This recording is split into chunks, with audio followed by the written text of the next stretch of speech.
దేశవ్యాప్తంగా 80వ స్వాతంత్ర దినోత్సవ వేడుకలు ఘనంగా జరిగాయి. దేశ స్వాతంత్ర వేడుకల చరిత్రలో తొలిసారిగా అధికారిక వేడుకల్లో భాగంగా జాతీయ గీతం జనగణమనకు ముందు వందే మాతరం గీతాన్ని ప్రత్యేకంగా ఆలపించారు.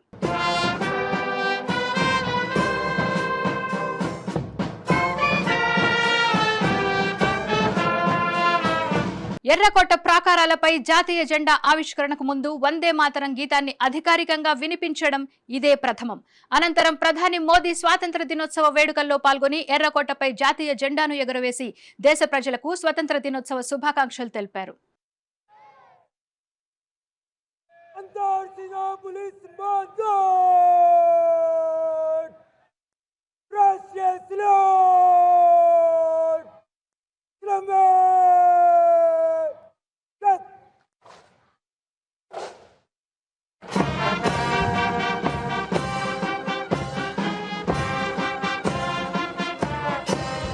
దేశ రాజధాని ఎర్రకోటలో స్వాతంత్ర దినోత్సవ వేడుకలు ఘనంగా జరిగితే రాష్ట్రాల్లో కూడా స్వాతంత్ర దినోత్సవ వేడుకలు ఘనంగా జరిగాయి.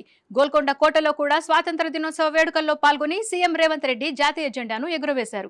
ఆంధ్రప్రదేశ్ ముఖ్యమంత్రి చంద్రబాబు నాయుడు, ఉప ముఖ్యమంత్రి పవన్ కళ్యాణ్ స్వాతంత్ర దినోత్సవ వేడుకల్లో పాల్గొని జాతీయ జెండాను ఎగురవేశారు. ఇక తెలుగు రాష్ట్రాల్లో స్వాతంత్ర దినోత్సవ వేడుకలు ఘనంగా జరిగాయి. 80వ స్వాతంత్ర దినోత్సవ వేడుకల సందర్భంగా తమిళనాడు రాష్ట్రంలో హీరోయిన్ త్రిష పాల్గొన్నారు.